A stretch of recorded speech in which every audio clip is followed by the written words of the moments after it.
Oi, eu sou Elisa, tenho 28 anos e trabalho como executiva de marketing. Estava super empolgada para começar uma família com meu marido, Jorge. Sonhávamos com esse momento há tempos, mas eu não sabia que a mãe de Jorge, Angélica, tinha seus próprios planos para nossa família crescente. Tudo começou quando Jorge e eu anunciamos nossa gravidez. Estávamos emocionados, mas a reação de Angélica foi estranha. Ela forçou um sorriso e disse, "Oh, que maravilhoso! Só não deixe que isso interfira nos meus planos de aniversário." Eu ri disso ao princípio, achando que era uma piada, mas, com o tempo, o comportamento dela se tornou mais intrusivo. Ela insistiu em organizar meu chá de bebê e, quando tentei contribuir, ela me ignorou. "Querida, eu já fiz isso antes. Você só precisa se concentrar em fazer o bebê", ela dizia, acariciando minha barriga como se eu fosse apenas uma incubadora. As coisas pioraram quando começamos a decorar o quarto do bebê. Jorge e eu escolhemos um tema de madeira doce, mas Angélica entrou, balançando a cabeça. Não, não, não. O bebê precisa de pastéis, não dessas cores ridículas." Ela declarou, segurando um punhado de amostras de tinta rosa. Eu tentei ser educada. "Angélica, realmente apreciamos sua opinião, mas essa é nossa decisão." Ela estreitou os olhos. "Só estou tentando ajudar. Não seja tão sensível." Jorge, coitado, tentou mediar. "Mãe, Elisa e eu já escolhemos o tema. Talvez você possa ajudar a escolher as roupas." Mas Angélica não desistiu. Começou a aparecer sem avisar, colocando itens de decoração que não estávamos procurando, tentando mudar o quarto do bebê às nossas costas. Era exaustivo. À medida que minha data de parto se aproximava, sua fixação pelo aniversário dela se tornou inquietante.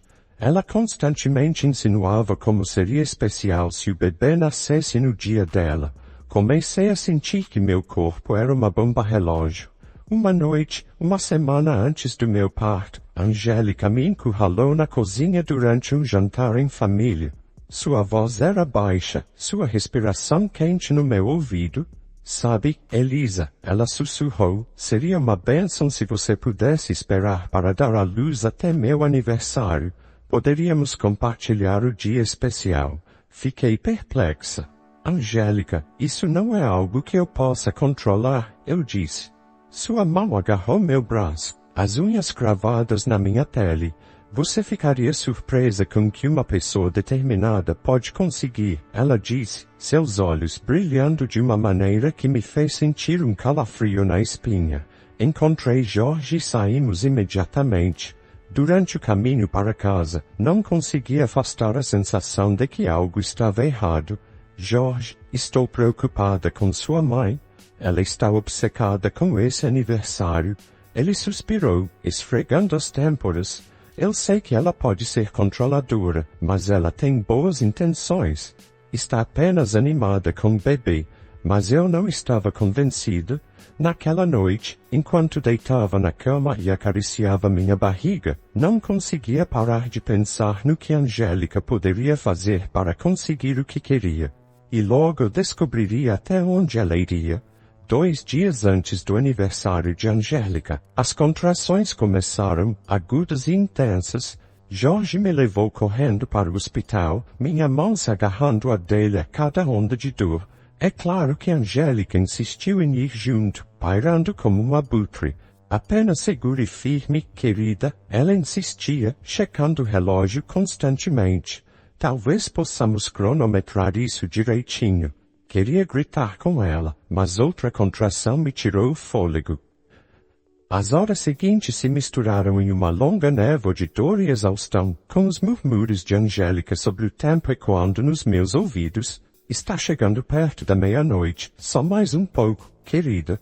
Os médicos me pediam para empurrar, mas eu estava além de cansada. Jorge estava ao meu lado, me incentivando, mas Angélica continuava interrompendo. "Vamos lá, Elisa, só segure firme um pouco mais, você consegue." Finalmente, com um último empurrão agonizante, nossa menina nasceu. O relógio marcava exatamente 1h21, o aniversário de Angélica. Oh, que perfeito!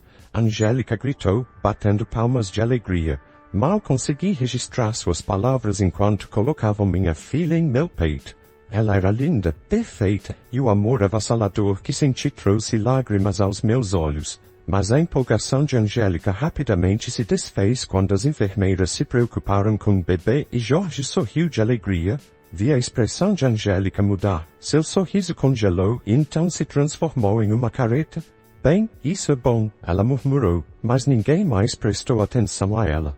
As horas passaram e, exausta, adormeci enquanto as enfermeiras levavam meu bebê para alguns testes de rotina. Não sei quanto tempo dormi, mas algo me despertou. Meus olhos se abriram lentamente e o que vi fez um choque de terror passar por mim. Angélica estava de pé ao lado do berço do meu bebê, um travesseiro apertado em suas mãos. Ela olhou ao redor e lentamente abaixou o travesseiro em direção ao rosto da minha filha. Não, eu gritei, minha voz rouca e áspera. O que você está fazendo? Angélica deu um sobressalto, escondendo o travesseiro atrás dela. Elisa, você me assustou, ela disse, fingindo inocência. Eu só estava checando o bebê, mas eu tinha visto. Eu sabia exatamente o que Angélica tentará fazer. Entrando em pânico, pressionei o botão de emergência, gritando por ajuda. Enfermeiras correram para dentro, seguidas de perto por Jorge.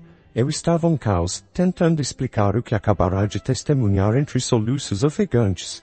Ela tentou sufocá-la. Ela tinha um travesseiro, eu gritei, apontando para Angélica. O rosto dela permaneceu calmo, sua expressão uma máscara de pura inocência. Não sei do que ela está falando, disse suavemente. Acho que a pobre está apenas se recuperando do parto. Jorge parecia perplexo, seus olhos saltando entre nós. Elisa querida, você tem certeza? Talvez tenha sido apenas um pesadelo. Sua voz era gentil, mas cheia de incerteza. Eu não conseguia acreditar no que estava ouvindo. Jorge, eu sei o que vi. Sua mãe tentou matar nossa filha. A sala explodiu em caos. A segurança foi chamada, perguntas estavam sendo lançadas para mim e, durante tudo isso, Angélica continuava com seu ato inocente. Isso é ridículo, ela bufou, cruzando os braços. Eu nunca machucaria minha própria neta. Elisa só não está em seu juízo perfeito. Vi a dúvida nos olhos de Jorge, e isso foi como uma faca girando no meu peito. Como ele podia não acreditar em mim? Como ele podia pensar que eu inventaria isso? Enquanto levava o nosso bebê para a segurança, eu sabia de uma coisa, nunca deixaria Angélica perto da minha filha novamente, não importasse o que custasse. Apesar da confusão, recusei-me a recuar. Por favor, verifiquem as câmeras, implorei a segurança do hospital. Vocês vão ver, eu sei o que vi. Depois do que pareceram horas, o segurança retornou, com seu rosto sombrio. Senhora, ele disse, revisamos as filmagens. Você estava certo. Contatamos a polícia local. Jorge parecia devastado ao assistir às filmagens. Suas mãos tremiam e sua voz mal era um sussurro. Não posso acreditar, minha própria mãe, disse ele. Angélica foi imediatamente banida do hospital, mas isso não a impediu de tentar manipular a situação. Ela começou a ligar para Jorge constantemente, contando histórias sobre como tudo não passará de um mal-entendido. Eu só estava ajeitando os travesseiros, querida, dizia a voz de Angélica. A Elisa está sofrendo de depressão pós-parto. Ela precisa de ajuda. Enquanto isso, eu lutava com minha recuperação. Sempre que fechava os olhos, via Angélica em pé ao lado do meu bebê com aquele travesseiro. O estresse estava me esmagando, eu não conseguia suportar a ideia de deixar minha filha fora da minha vista. O pai de Jorge, Anacleto, tentou apaziguar a situação. Ele apareceu no hospital com um sorriso nervoso. Agora, vamos não exagerar. Angélica sempre foi um pouco entusiástica. Tenho certeza de que ela não quis causar nenhum mal. Fiquei atordoada. Ela tentou sufocar meu bebê Anacleto. Como isso não é prejudicial? A tensão entre mim e a família de Jorge era insuportável. Eu sentia que estava perdendo o controle da realidade. Foi então que liguei para minha melhor amiga, Joyce, que é advogada. Eu precisava de conselhos. Elisa, isso é sério, disse Joyce, depois que contei tudo. Você precisa se proteger e proteger o bebê. Acho que devemos considerar um pedido de restrição. Os dias passaram e mais detalhes perturbadores vieram à tona. A investigação policial revelou o longo histórico de comportamento controlador de Angélica. Eles entrevistaram algumas ex-namoradas de Jorge, que compartilharam histórias sobre a manipulação e ciúmes dela. Então, uma tarde, Jorge fez uma descoberta assustadora enquanto arrumava coisas na casa antiga, o diário de Angélica. Ele me trouxe, com suas mãos tremendo. Elisa, disse ele, com a voz baixa, você precisa ver isso. Eu abri o diário, meu coração disparando, e, ao ler as páginas, meu sangue gelou. Angélica havia escrito obsessivamente sobre seu aniversário, como era seu dia especial e como ela não deixaria ninguém, nem mesmo sua própria neta, ofuscar isso. Jorge ficou em silêncio por um longo tempo após ler. Finalmente, ele se levantou. Preciso falar com ela.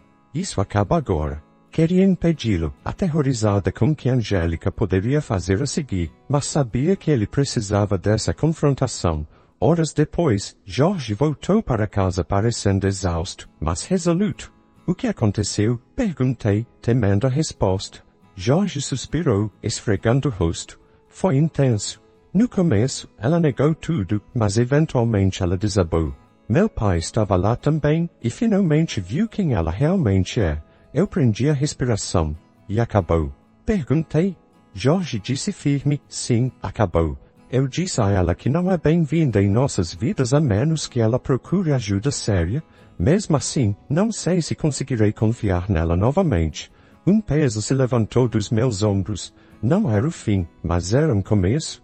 Enquanto segurava nossa filha perto de mim, sabia que teríamos um longo caminho pela frente, mas, pela primeira vez desde aquela noite horrível, senti uma luz de esperança. Depois de tudo, Jorge e eu sabíamos que precisávamos agir. Não podíamos deixar Angélica escapar do que havia feito. Com corações pesados, decidimos registrar uma queixa.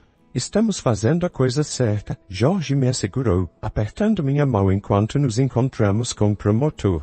Mas Angélica não estava disposta a desistir sem lutar. Ela enviou mensagens de voz chorosas, cartas suplicantes e até tentou encurralar Jorge no trabalho.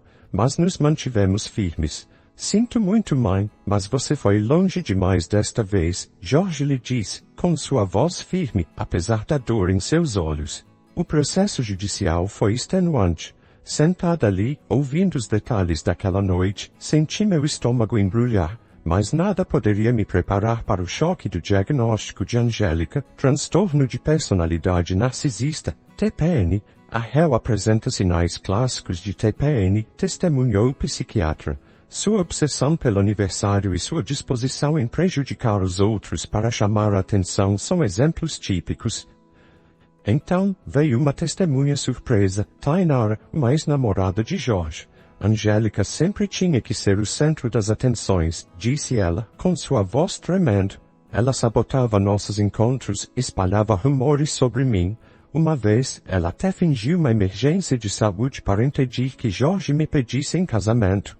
O rosto de Jorge ficou pálido ao perceber que esse comportamento não era novo. Angélica havia manipulado pessoas por anos. Quando o veredicto foi lido, senti uma mistura de alívio e tristeza.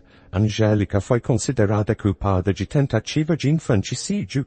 O juiz a condenou a tratamento psiquiátrico e pena de prisão. O tribunal não pode ignorar a gravidade deste crime, declarou o juiz. Senhora Angélica, suas ações poderiam ter resultado na morte de uma criança inocente. Enquanto minha sogra era levada, Anacleto se levantou na galeria, com seu rosto determinado. Angélica, ele chamou, eu quero um divórcio. O tribunal ficou em silêncio. O rosto de Angélica se desfez, mas, pela primeira vez, ninguém correu para confortá-la. Nas semanas que se seguiram, Jorge se dedicou a curar nossa família. Ele cortou todos os laços com Angélica, trocou nossos números de telefone e até sugeriu que nos mudássemos. Acho que precisamos de um recomeço em algum lugar longe daqui, disse ele certa noite. Concordei. Empacotamos nossas vidas e nos mudamos para uma nova cidade, prontos para começar de novo. Um ano passou e um borrão de cura e novas experiências. Eu voltei ao trabalho e encontrei meu ritmo em uma nova empresa de marketing. O relacionamento de Jorge com o pai dele se fortaleceu, agora livre da influência de Angélica. No primeiro aniversário de nossa filha, fizemos uma pequena festa cercados pelas pessoas que realmente se importavam com nós, Anacleto, Joyce e alguns amigos próximos. A novos começos, brindou Jorge, levantando seu copo enquanto cantávamos parabéns para nossa filha. Olhei ao redor, para os rostos sorridentes, e me senti tomada de gratidão. Havíamos passado por um inferno, mas saímos mais fortes. Mais tarde naquela noite, depois que os convidados foram embora e nossa filha adormeceu, Jorge me mostrou um artigo de notícias no celular. Angélica perdeu o emprego, disse ele em voz baixa. A reputação dela na cidade está arruinada. Ela está isolada na prisão e ninguém a visita. Senti um aperto de algo, não exatamente pena, mas uma tristeza vazia pelo que poderia ter sido. Você se arrepende de como as coisas terminaram? Perguntei. Jorge ficou em silêncio por um momento, então balançou a cabeça. Não. Ela fez suas escolhas, nós fizemos as nossas, e veja o que temos agora. Ele gesticulou ao redor da nossa casa, para as decorações de aniversário, a risada que preenchia o ar algumas horas antes, e uma foto da nossa filha sorrindo na prateleira. Isso é o que importa, disse ele com firmeza. Esta é nossa família. Eu acenei com a cabeça e me inclinei para o abraço dele, sentindo o peso do passado aliviar um pouco. Havíamos enfrentado a tempestade, encaramos a escuridão e saímos mais fortes do outro lado. Enquanto adormecia naquela noite, me senti verdadeiramente segura pela primeira vez em anos. Estávamos em casa, estávamos curando, e estávamos livres. A história de hoje chegou ao fim. Não se esqueça de comentar qual lição você tirou dela. Também deixe um like no vídeo e se inscreva para não perder os próximos vídeos. E se você quer conhecer o final da história da mulher que foi jogada no mar pela sua melhor amiga e pelo seu próprio marido, apenas para ficar fora do caminho deles, clica no vídeo que está aparecendo aí na tela. Te vejo nessa história. Grande abraço.